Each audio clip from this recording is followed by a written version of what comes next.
Ayan, magandang hapon, no? So, ito na yung update natin sa ating mga sisiw, no? So, ito na yung mga 3 months old natin na mga sisiw rito. Itong isang to, itong lalaking to, ay isang muff na gray. Ayan, no?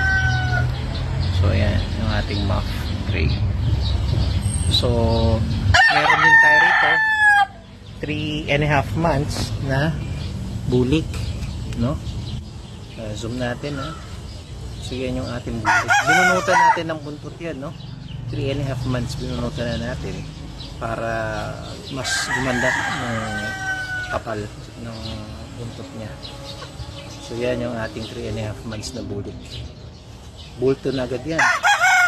Ayan, napipilit na tumilaok, no? So meron din tayo dito white kelso, no? Yan ang ating white kelso naman.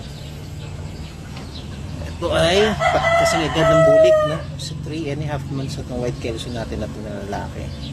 Ayan, so nagumpisa na rin yung binunot ko nun yung buntot. Ito na kumpusin ng musok ng ganda, no? Yung buntot niya.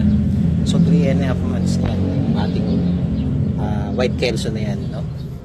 Then doon sa loob meron tayong yung white kelso naman na yan ay pares ito. Ayan, babae yan, nakakulong na yan.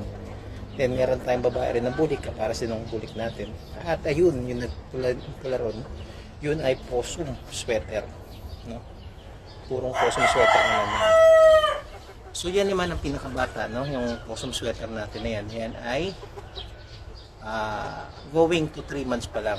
Malapit pa lang mag 3 months, no? Mga siguro by Thursday, yan, 3 months na yan. So yan, yung ating possum sweater, no? So yan lang, yan yung ating mga alaga dito, no? Na 3 months old. At soon mabilis lang yan, lalaki na yung mga yan, no? So abangan natin yung maglakihan yung mga sisiw natin ng mga golden boy 5K at saka yung ating Boston roundhead. Yun naman ang susunod ko na ipapakita sa inyo sa susunod. Yun lang, magandang hapon, salamat.